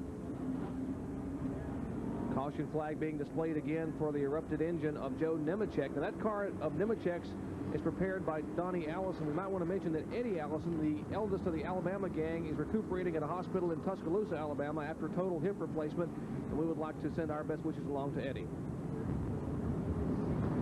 Let's take a look at some of the pit stops here. We will show you just a moment ago Harry Gant on the bottom of your screen and Bobby Labonte. They go to the right side of the Harry Gant car, and here's Labonte's car into the pits, and they go to the right side of that machine as well. Let's listen.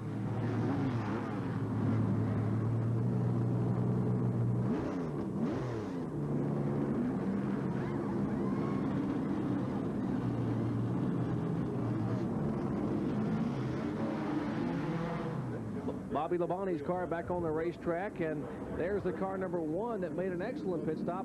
That is the Mark Martin, Bill Davis crew, Carolina Ford dealers, and they came in. And they had a little different strategy, Jerry. When they came into the pits, they took on left side tires, and so we'll see how that works for them. Well, they took on left sides, I'm sure, Ned, because they're on 5 cylinders. They're not going to be able to run with these fellows on. So the quicker they can make a pit stop, the better off they'll be. So change left sides. It's a couple of seconds faster changing left sides than it is right sides, because the jackman, the crew, doesn't have to go as far. And he right now is in 2nd place as a result of that. Ernie Irvan, as we said, did not stop, so he's the leader. So Ernie Irvan didn't pit. He will stay on the racetrack and be our leader when we go back to green. Mark Martin, by virtue of that left side tire change, although he's a cylinder down, is in 2nd spot.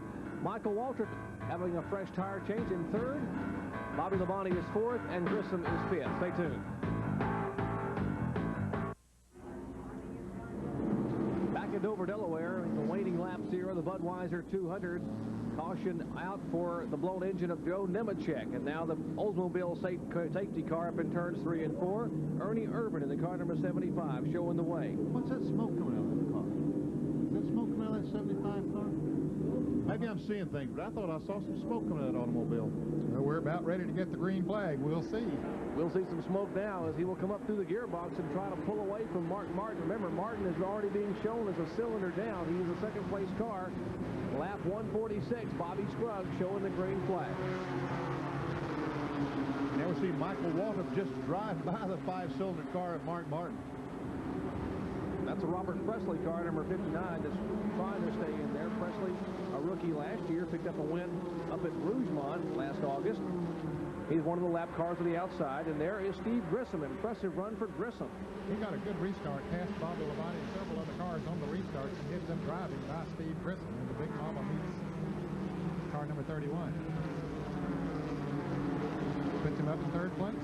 Big Mama Meat Snacks Oldsmobile. That's the Steve Bird prepared car. Bird, who was the crew chief for Rob Moroso last year when he won the Busch Series championship. He's holding right in there, holding his own with Michael Waltrip, and Ernie Irvan is trying to hold that bottom groove, but those tires are a little bit too worn. Yep, and Michael Waltrip with fresh right side tires just jumps right up on there and moves around. Steve Grissom sitting there, got a bird's eye view of that battle between Mike Waltrip and Ernie Irvan. And Irvan gets tapped, snaps, catches Grissom. Heavy debris. Now Chuck Bound's front of his car catches the hood off of the Irvan machine. That's exactly right, Jerry. The hood flew off the 75 automobile, and poor old Chuck Bound ran right into it. Well, that's a narrow place on the racetrack when you come off at 2 and the car gets in trouble. there's just not a lot of, and look how much damage it did on Chuck Bowen's car. That's the hood of the car. That's the hood of the other car hung on the front of his car. Oh, okay, so it is bang on that. That's the hood. I mean, it's, I guess you're allowed to have two hoods at this time of day, but you see that hood scraping on the pavement there, the Nescafe Coffee Pontiac, and that's the hood off the Oldsmobile of Ernie Irvin's car. Well, now, if Chuck Bowen is shown in 5th place, he's going to have to make a pit stop and give up that valuable track position. Look at that. You can rent hood. That hood impaled in the left front fender of the Chuck Bowen machine. Let's take a look at it again and see what happened. Well, Ernie Irvin trying to come back up on the outside of Michael Waltrip as they come off of turn 2, and they touch a little bit. Irvin goes into the wall, comes down and collects Steve Grissom, spins him the wrong way, and Irvin spins to the inside, and then the hood flies off of the Ernie Irvin car into Chuck Bowen's path. Another angle, let's take a look at a different view from looking down the back straightaway, Benny. Exactly what happened. Michael Waltrip and Ernie got together. Steve Grissom gets hit in the right rear of his car, spins around. There we see the hood. Now watch this hood in the middle of the speedway. Along comes the red car, and boom! Speared it in the left front. That's what impale means, isn't it, Jerry? Impaled. Impale means it got stuck in the front of the car. Well, it might be a good thing that that thing was as low as it was. What if it comes up in the windshield? Well, that's one reason those bars are there. We see those 4 bars in the windshield. That's one reason they're there, to stop debris from coming in on the driver. Jeff Henson there kneeling with talking on the radio. And here is part of what's left of the Ernie Irvin You Can Rent Oldsmobile. Let's check in with John Kernan. Well, as you can see, the front end torn off, the left front fender gone, the right front fender is bent up, the front end is gone. Ernie has taken his helmet off. He's sitting in the car talking to his Winston Cup crew chief, Tony Glover. Now, Ernie is coming out of the car. We'll see if we can get a word with him. Ernie, what happened out there? Oh, evidently Michael didn't see me on the outside of me, and outside of him pinching me up against the fence.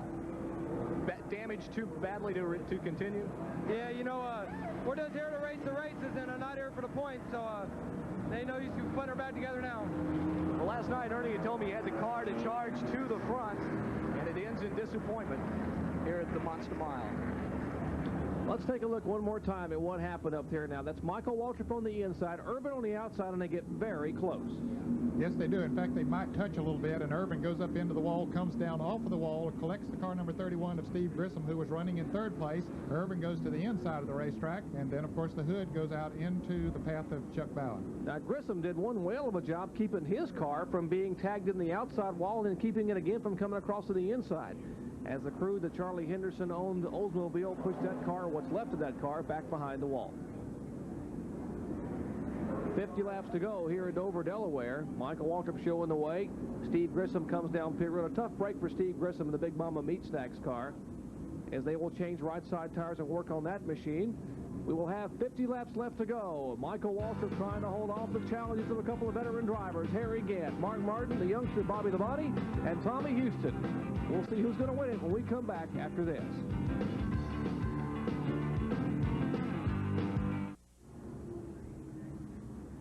Back at Dover, Delaware, under the 4th caution flag of the day for an incident over in turn 2 involving the lead cars. And we'll take a look one more time and show you exactly what happened. Okay, they were racing for the front position. Michael Waltrip gets down on the inside, passes Ernie Irvin going into turn 1, or at least he thinks he has him passed. But Ernie Irvin comes back up on the outside. And, fellas, I don't think Michael Waltrip knows Ernie Irvin is out there. I'm sure he doesn't. You know, that's exactly what happened to Michael Waltrip in Bristol. He was going by Robert Presley, and Presley didn't realize he was there, moved up. Michael ran in the wall and just knocked the wall down and destroyed a race car. That's exactly what happened there. Michael didn't realize Ernie was there. Otherwise, he'd have certainly given him room.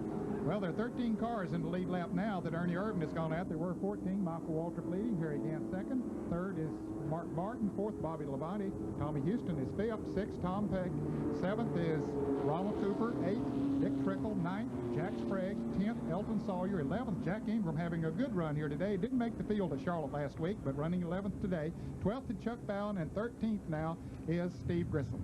Well, while the safety crews are trying to get the track cleaned up from that debris over in turn 2, we'll take this break as we get set for the remaining laps here at Dover. Stay tuned.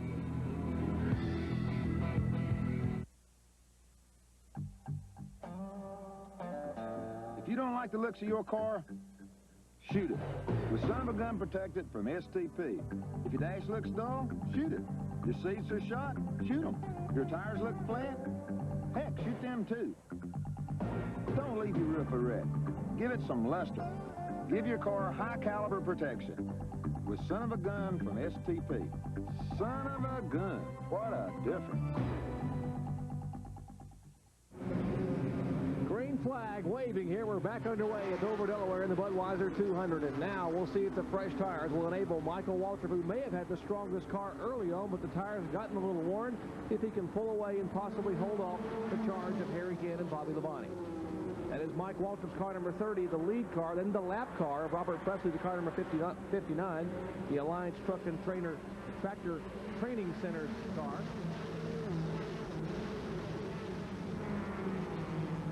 Now, Jerry, none of the front runners pitted on this caution. Of course, Steve Grissom did, and Chuck Bowen, as a result of the problems they had in being involved in that wreck. And evidently, Waltrip and Gant, Mark Martin, all happy with the tires they have on and ready to go for the run to the end, which is there's about 43 laps to go. Well, fuel shouldn't be a problem. They've all pitted past the halfway point there with fuel, and they all have the tires they can go with. And Michael Waltrip, you said earlier, Ned, Michael Waltrip's Pontiac was so strong. The Mike Pryor engine in that car prepared by Ronnie Silver is really pulling them by 3 or 4 car lengths. And it looks like Martin, as you see a little smoke, I believe, from that Ford. He had lost a cylinder. I believe he's lost more than a cylinder now. Going high, and a lot of smoke coming from the car now. He's just moved high on the racetrack, let the traffic go by, and he'll try to get it down into the pits. You know, Mike was complimenting Don Kowalski last night. I mean, they have worked so hard trying to put this Ford V6 program together, and Kowalski, they've won races with under-horsepowered cars because of the handling, but it gives up the ghost here today. The Bill Davis car heads down pit road, and Mark Martin will head back toward the garage area. Look at this. Oh, I thought that was Labonte. Who? I thought Labonte was on the outside of Harry Ginn.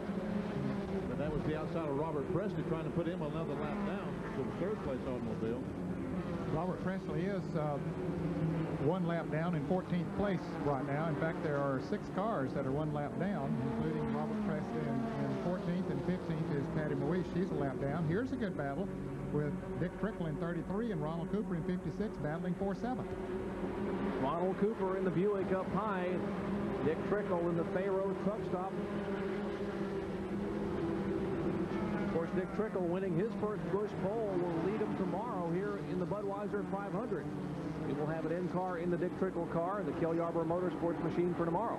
You know, Busch pole qualifying is very, very competitive at all racetracks, but if pole qualifying can be dominated, this fellow Dick Trickle dominated Winston Cup qualifying yesterday. He beat the field by over 1 mile an hour. Great things, it looks like, are in store for Dick Trickle tomorrow. Trickle holding the bottom groove there. Ronald Cooper trying to hold him off. If the monster don't get him. Well, the monster has perhaps gotten the car number 31 of Steve Grissom, who was involved. He was running in 3rd place. It was just black flag for going too slow out on the racetrack, so they did not get all the repairs needed on that Oldsmobile, the Big Mama car. So now they're checking to see if they can make other repairs to get him back out there. Tough break for this young man because he had moved up, was running a solid 3rd when he was taken out of the race, not of his own doing. That's Steve Grissom, the car owned by his dad, Wayne Grissom, and of course Steve Bird and the crew working on the car. And trouble going into turn 3. Big trouble. Patty Moise, Dave Resendez in car number 79. That's Patty Moise in car number 45. See other cars going by on the outside. There is a wheel flying around there, like a wheel fell off one of these automobiles. Heavy contact in turn 3. Patty Moise's Buick has come to rest there. That's the car number 45, the 79 of Dave Resendez. Resendez, a former modified open-wheel competitor, now running on the Busch Tour, who had a great run, who nearly won at Nazareth, Pennsylvania just a few weeks ago, finished 2nd up there for his best ever career Busch Series finish. He takes the window netting down, still sitting in the car, moving around. That's Dave Resendez in the car number 79. Crew chief on that car is Darrell Bryant, veteran crew chief for a number of years in Winston Cup competition, as well as a former driver. 30-year-old Dave Resendez, his Oldsmobile hitting heavy contact there in the wall. Safety crew checking with him, and there's Patty Moise, who has climbed out of her car, and she walks over to chat with Dave Resendez to make sure he is okay. And now Dave climbs out of his car. Well, that's good news to see both of those drivers climbing out and walking away. Let's take a look and see exactly what happened. Here we see Resendez and Patty Moise going down the back straightaway, and guess what? They make contact. Yeah, Resendez started to turn to go into the third turn. Patty Mouise trying to make the pass going in there. That's Tom Peck going by on the outside in the blue car. And Mouise spins down on the inside, comes back up into the path of, I beg your pardon, it was the other way around. It was Resendez spinning down and coming back up into the 45 car of Patty Mouise, and both of them high on the racetrack into the outside retaining wall.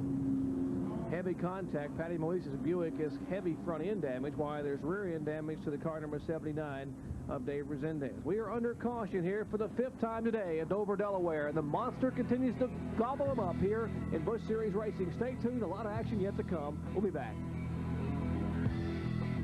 Right now, coming in on the hook, she would have liked to have had a good finish today after a great qualifying effort, Patty Mouise, and of course Patty Mouise walks over and they have a little conversation. Well, she wasn't asking Resendez how he was feeling. I mean, she was a little more personal than that. Why did you do that to me, she wanted to know. I'm sure his question was probably the same. It was exactly the same. And, and now then, do you think they made him go in the same ambulance to the hospital? Let's see what happened here again. Well, Resendez just started to make the left turn into turn 3. Well, really, he wasn't quite to the turn yet, but he'd already started to make his entrance into the turn, came down and clipped Patty Mouise. She had started to pass him, and she clipped him. So they clipped each other, and around they went and into the wall. Well, no good deed ever goes unpunished, of course. And, of course, like she was trying to get there, and he was trying to move out of the way, and they came together, and now both cars, heavy damage for that Amway Buick for Patty Mouise, and likewise a tough break for Dave Resendez. And, of course, they were racing for position. And, Jerry, that puts us now where there are only 10 cars on the lead lap. Just a few laps ago, there were 13 cars on the lead lap, but the number 34 car of Jack Sprague has pitted and gone a lap down. And, of course, Mark Martin going out of the race recently, and the car number 31 of Steve Grissom being black flagged. So now only 10 cars on the lead lap. Michael Waltrip leading here. We might mention the qualifying in IndyCar racing at Milwaukee. Rick Meir is on the pole up there in his Penske 90 Chevrolet powered machine. Danny Sullivan on the outside up there. Those guys trying to make up for their abysmal luck at Indianapolis here last week. Here we have Busch Grand National Series racing as the lap's winding down. Michael Waltrip trying to hold off here again. It should get exciting. Stay tuned.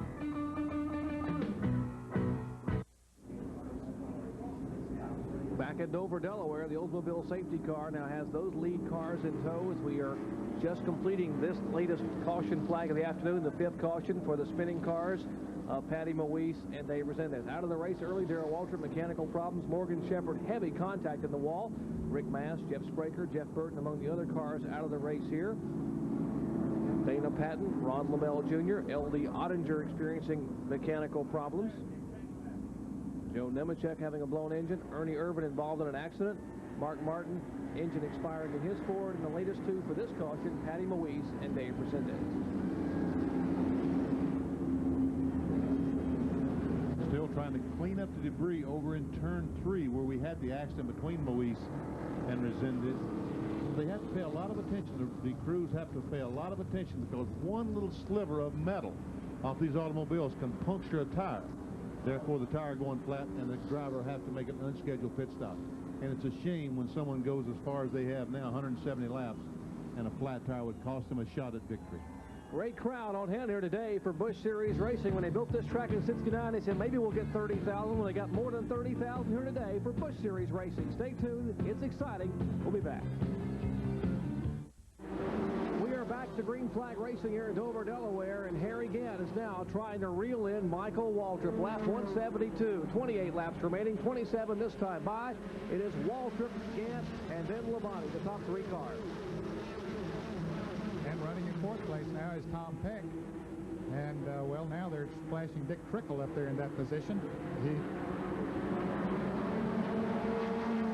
thought had went around Tom Peck, but I don't think that's the situation. I think the car number 56 of Ronald Cooper is up there in the top 5. But the top 2 are Michael Waltrip and Harry Gant, and not far behind them is the car number 44 of Bobby Labonte. Labonte's car slipping up in the turns. Michael Waltrip trying to pick up his 4th ever Busch Series win. He got his first win in Busch racing here at Dover, Delaware in September of 1988. And then, of course, he won his second one up at Indianapolis Raceway Park, where we'll be later on this year for our ESPN coverage at Bob and Eileen Daniels facility in August of last year. Then he won from the pole at Richmond in February of this year. We saw Harry Gant just go around the car number 8 of Bobby Hamilton. We had mentioned earlier that he was out of the race, but he has since come back into the race, running slow around the track, but trying to get as many Busch Grand National points as he can. Michael Waltrip has that car hugged in the very bottom of the racetrack. There's the Ronald Cooper car. As you see the cars now spreading out, Ronald Cooper being shown as the 4th place car. Having a good run here today. And right behind him, that blue car, that's the Tommy Houston car, or is it the 96 car? Those blue and white cars sometimes sort of gets mixed up on the screen. Tom Peck, that's Tom Peck, who is running in 5th place. Cooper in 4th and Tom Peck in 5th place. Dick Trickle being shown in 6th now. Tommy Houston in 7th.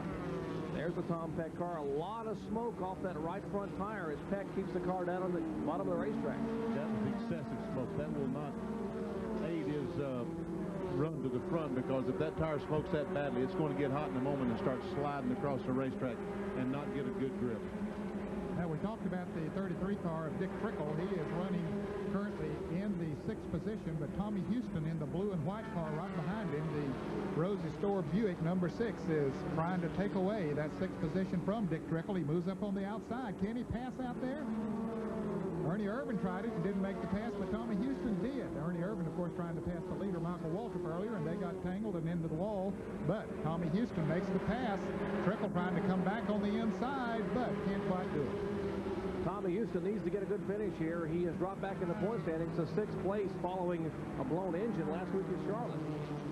Here's our current points leader, car number 63. That, of course, is Chuck Mound. He is currently being shown in the 9th spot. And in 10th place is Jack Ingram, still on the lead lap, having a good run here today in the Skoll Chevrolet. Now, this 27 car we see on the left of the screen, that's Elton Sawyer. He's being shown in the 8th position. He's having a good run today in the Waltley Meats automobile. That's the A.T. Dillard-owned car. They just signed a 2-year deal with Waltley Meats, and that is a rising star there, Elton Sawyer. He will definitely be a factor in this series point title before the year is over. And the A.G. Dillard car is, A.G. Dillard is the father-in-law of Rick Mast, and of course Rick Mast had driven the Dillard car for a number of years. Battle heating up back there for 4th spot. Ronald Cooper in the car number 56. That's the Buick. And the Oldsmobile for Tom Peck in the car number 96. They're moving around Robert Presley. Now, Robert has been a lap car, but he has hung with the lead cars all afternoon. And he lost a lap early on, but they've not lost that lap. He has run a whale of a race. Yes, he has. Currently being shown in the 11th position.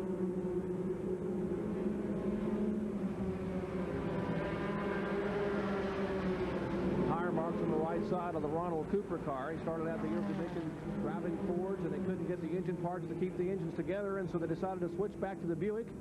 And they have the Mike Laughlin Buick with the Ruggles V6 in the car. This is 4th and 5th that we're watching here now. Good battle on the racetrack, and it looks like Tom Peck maybe picks up in the turns, especially coming off the turns, didn't he? Well, he's certainly running a shorter way around the racetrack, because he's running out on the bottom of the speedway. Cooper going to the top of the racetrack, having to go a much longer distance than the 96 car. But when he comes off the turns, he's got it pinched a little bit and really smokes those tires. And that'll heat him up in a hurry. And Cooper, meanwhile, up on top of the racetrack, lets the car come off very free. Look at him smoke those tires coming off the 4th corner, trying to get by that red and gray number 56 driven by Ronald Cooper. Battle heating up front now. That's Harry Gant in the car number 7, and Bobby Labonte. Labonte has reeled in Gant, and they are both getting to close now. And Michael Waltrip, as the laps wind down, 15 laps to go. It'll be 14 this time by, and they have narrowed Waltrip's lead to about 5 car lengths, but Labonte now within a car length again. And Tom Peck has moved around. The Ronald Cooper car has moved into 4th place, but Bobby Labonte is really working on Harry Gant. Now, the experience of Gant. Labonte doesn't have that much super speedway experience. Will he be able to take him? I don't know, Ned. Harry Gant, 50 years old. Bobby Labonte, Jerry mentioned earlier, 26 years old. Harry Gant almost twice as old. He's been driving a race car as long as Bobby Labonte has been around. And meanwhile, they've been racing each other, and it looks like they might be gaining just a little bit on Michael Waltrip, the leader. I think they have picked up on him. Well, Harry, being the veteran driver, knows you can't abuse those tires for long here on the 24-degree bankings at the Monster Mile, but apparently time is running out. It will be 12 laps to go this time by, and Gant has decided to take the bridle off and try to reel in Michael Waltrip.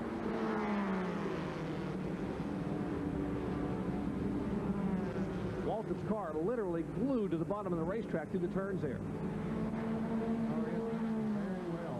Once he got back in reasonable sequence as far as tires are concerned, he's sticking right down on the bottom, as you say, and that certainly will work to his advantage. Got to give a call to Ronnie Silver, who was a Busch Series competitor, and smoke now coming from the right side tires under the Mike Waltrip car. He's giving that car everything it's got, trying to stay in front of that green and white number 7, driven by Harry Gant. Those cars able to pull away from Labonte just a little bit. Labonte in the red 44, who's currently running 3rd, was our pole sitter, the fastest qualifier. These two guys, though, lots of laps on a racetrack, a lot of experience. 10 laps to go, that time by. And Bobby Labonte likewise is smoking the tires on his automobile, but maybe just doesn't quite have the experience. It's his first time ever at this 1 mile facility. And they're heating it up back in the pack, a battle between Chuck Bound and Elton Sawyer. Starting the car number 27, the lap car of Davey Johnson in front of him. That's the car number 26. Their 8th spot. Car number 27, Elton Sawyer in 8th. Chuck Bound is 9th. Now, Bound is our current point leader. He was in the accident earlier today and doesn't have the aerodynamics he would like to have in the front of his Pontiac when part of the hood of the Ernie Irvin car came crunching into the front of his grill. He might have him this time.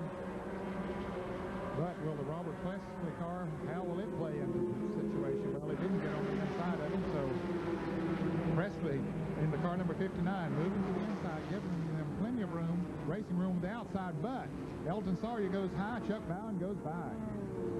Elton Sawyer's car drifting very high. That cost him a position. Chuck Bound will take over the 8th spot. Sawyer will be 9th, and Jack Ingram is 10th. Those cars on the lead lap.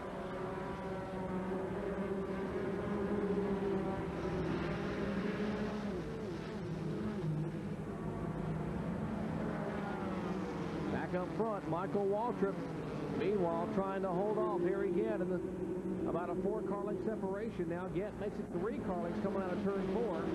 Gant seems to be able to close coming out of 4, but when he goes into turn 1 and dive on the bottom of the racetrack, Michael's car just hugs that bottom line. He comes off the 2nd corner. Michael Waltrip's car awfully good. Maybe that's one reason that he did not realize Ernie would be on the outside of it, because he got off that corner so well. Once again, we're back in turn 4. This is where Harry Gant's been gaining. Let's see if he can this time. Yes, once again, he seems to close up. Jerry, you're right. Coming off this corner. 5 laps to go. Just 5 more, Harry. Time to get going. Harry Gant, who owns the qualifying record here at Dover, Delaware, would like to pick up that Busch Series win here, but Michael Waltrip is being very, very tough. And now it looks like Bobby Labonte is beginning to close a little bit on him again. You can see him come into the picture there. When they come off at turn 4, Labonte is closing in a little. And Harry Gant has closed up. He's just 1 car length behind Michael Waltrip. Well, the last Busch Grand National race a week ago today at Charlotte, North Carolina, it was a photo finish between Dick Trickle and Dale Jarrett. Battle back for 5th and 6th. That is a Ronald Cooper, Tommy Houston battle. Those cars battling for the 5th spot. Houston was way behind Ronald Cooper when he passed Dick Trickle and has run him down now, trying to get in the top 5. Back up front, the fans are on their feet. Laps are winding down. Harry Gant now closes to make it 3 car lengths, trying to pull it to 2 car lengths in the backstretch. It'll be 2 laps to go this time by. Michael Waltrip trying to repeat where he won his first ever Busch Series race, coming to turn 3 and 4. And Gant is on the bottom of the racetrack. A car length separation out of turn 4. I don't believe you'll get it, guys. I I believe Michael Walker will hold on unless he makes a bad mistake. Well, Harry trying to hold that bottom groove. That time he was able to keep his Buick down to the bottom of the racetrack. It's a Pontiac for Waltrip, a Buick for Gann, an Oldsmobile for Bobby Labonte. Fans are standing and cheering, moving as Gann now inches closer and closer. A half a car length in turn 4. White flag from Bobby Scruggs, and the battle also heats up back there between Ronald Cooper and Tommy Houston. That's for 5th place. Battle for 5th. Cooper holding him off, but how about up front? Who's going to win it? Michael Waltrip has the advantage, a half a car length. Last time, Gann will dive to the bottom of the racetrack. Final lap. White flag is being waved by Bobby Scruggs, and on the groove on the inside of the track, and Gann will go high out of turn 4, but Michael Waltrip will hold off Harry Gann to take the win.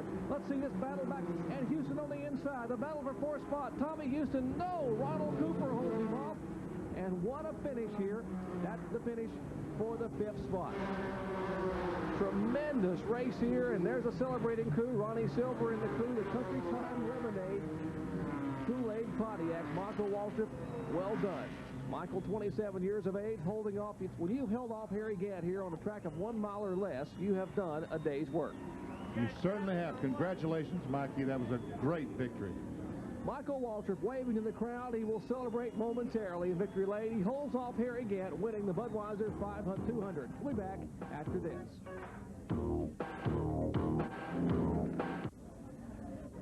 Back in Dover, Delaware, Michael Waltrip has held off the charge of Harry Gann to pick up his 2nd win of the year in Busch Series competition. Let's go down to the Sears Road Handler Winner Circle interview with John Kernan. Well, Michael Waltrip's getting ready to climb out of the car. We'll just talk to him as he sits in the car. You want him in? Okay. Yeah, we'll go ahead and take him in here. Michael, you pretty much ran up front all day today. You had a very, very strong car. Well, we knew it was good from the beginning, and we got a little bit off on our tires there when we elected not to stop early. But I knew the way I was beating them, that once we got the right tires, we were going to be hard to beat. I want to say thank you to a lot of people, Ronnie Silver, all the guys that work on this car. They do a super job. Chuck Ryder and Lowrance Harry, my owners, Kool-Aid and Country Time. This is the little same color car that we crashed in Bristol, and we're putting them right back on the right track here in Dover. Say I'm sorry to Ernie. Hit some slick stuff coming off, too, and just got into him a little bit, and I guess I got him in the wall, and I hate it, but I guess that's part of it. I'm just real pleased for everybody involved. Very happy Michael Waltrip picking up his 4th career Busch Grand National win, his 1st career Busch Grand National win coming right here at Dover. Top 20 results here in the Budweiser 200. Waltrip holding off Gann and Bobby Labonte. As you look at these results here, the top 20 today in the Budweiser 200. Again, our congratulations to Michael Waltrip, the Country Time Lemonade Kool-Aid crew. Yes, they're celebrating here, and rightfully so, as Michael Waltrip wins it all here in the Budweiser 200. For John Kernan and Benny Parsons, Ned Jarrett, I'm Jerry Punch saying so long, everybody, from Dover Downs.